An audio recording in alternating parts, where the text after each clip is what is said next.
ஏற்காடு மலைப்பாதையில் தனியார் பேருந்து பள்ளத்தில் கவிழ்ந்து விபத்து ஏற்பட்டிருக்கிறது. இது குறித்தான முழு விவரங்களுடன் இணைகிறார் செய்தியாளர் ரமேஷ். ரமேஷ் வணக்கம்.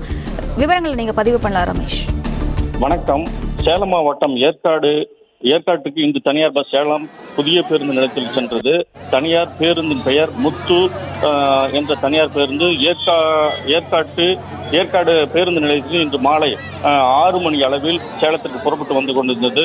மாலை நேரம் என்பதால் பேருந்தில் நிறைய பயணிகள் இருந்தனர். இந்த பேருந்து 11வது பெண்ட் வளைவு பகுதியில் வந்து கொண்டிருந்த போது திடீரென கட்டுப்பாட்டை இழந்து ஓடி வளைவு பகுதியிலிருந்து அப்படியே கவிழ்ந்து கீழ் பகுதியில் உள்ள சாலைக்கு வந்தது.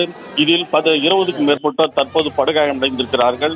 இந்த விபத்தை அறிந்த ஏற்காடு போலீசாரும் தீயணைப்புத்துறையினரும் தற்போது விபத்து நடந்த இடத்தில் சென்று கொண்டிருக்கிறார்கள்.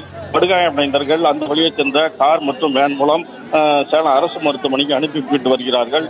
இந்த விபத்தால் சேலத்திலிருந்து ஏற்காடுக்கு செல்லும் பேருந்துகள் நிறுத்தி வைக்கப்பட்டிருக்கிறது. ரமேஷ், ஓட்டுநர் மீது ஏதேனும் நடவடிக்கை எடுக்கப்பட்டுள்ளதா?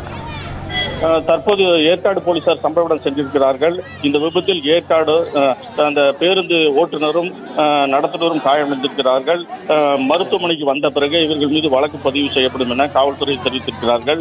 தற்போது கோடை காலம் என்பதால் ஏற்காட்டுக்கு நிறைய சுற்றுலா பயணிகள் வந்துள்ளனர். இந்த விபத்தால் ஏற்காட்டிலிருந்து சேலத்திற்கும் சேலத்திலிருந்து ஏற்காட்டிற்கும் பேருந்து மற்ற வாகனங்கள் செல்வது நிறுத்தி வைக்கப்பட்டிருக்கிறது.